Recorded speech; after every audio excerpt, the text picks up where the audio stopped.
The argument I wanted to present to you was regarding the, like, I'm speaking against the motion of the House, which states that India is the best destination for foreign investment.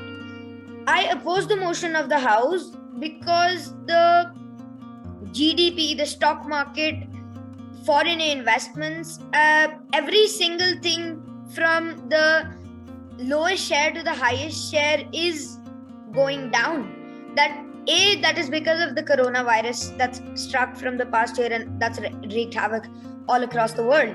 But I had also given an example, like if you take Tata Motors for example, when there is a festive season where people are looking to buy new vehicles, to buy new appliances, I'd say, so they reduce their prices so that more people buy. But eventually what happens, the Indians, and like a few of them are very stingy, not all of them are like they're looking to spend a lot.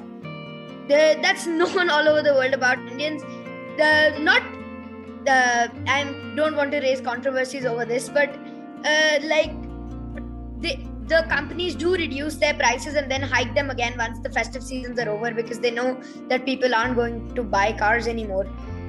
The prices have dropped off, like from a box of paper to big machines which are being sold. So I am not very tech savvy with the stock market at the moment, even though my maternal uncle is an investor, so he keeps talking to me regarding that. I did not know the exact name of the highest share today, but if you compare it to US's Dow Jones Industry, there is a huge difference, because Dow Jones Industries has been on a rise for like about more than 2 months. I haven't checked it as recently, but just your buzzer goes now. So along with your arguments, you've also given the reflection of capturing an argument. So we'll give it back to Harish sir to give you feedback. Is that okay? Thank you, Jessica. Yeah, so I think what you're saying is very interesting. And certainly I think that there's 2 points in what you're raising. The first is, if you look over the last 18 months, the Indian economy in particular has been struggling. I think you rightly note a large part of that is because of COVID-19. And even when compared with the United States, India certainly had a much worse second wave than almost any other country in the world, but certainly worse than the United States, albeit I think if you look at current US COVID statistics, that's no longer particularly positive either. But I think that's certainly true, that if you're comparing India with many other economies, it had a very bad 2020 economically, and 2021 will only ever point to a slight recovery, in part because of what we saw with the second wave. Now, one question which I have is, all of that may be true, but is that a long-term or is that a short-term issue?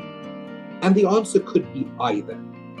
Could it be that India, for whatever reason, was particularly vulnerable to COVID and the economic implication? There's certainly some truth in that.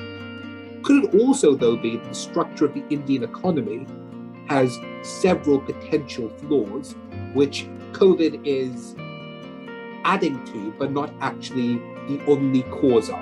And certainly there's evidence of that as well. If you go back to 2019, the Indian economy has been slowing, sometimes quite dramatically, for several years. So maybe there's something underlying which goes beyond COVID, which explains India's weaker performance than you otherwise would expect.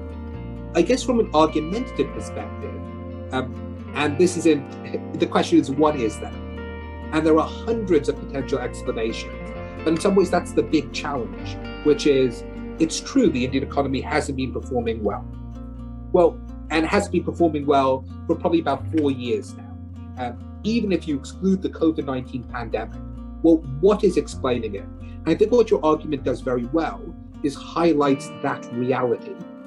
What I think we all need to work out, and I say this as an economist as well, what is driving the relatively weaker performance of the Indian economy from what we otherwise would expect for a country, as other people have pointed out, with a very large population, with a very well-educated population, with potentially huge natural resource growth. And that, I think, is in some ways the underlying question of what is going to happen to India in the next 20 years.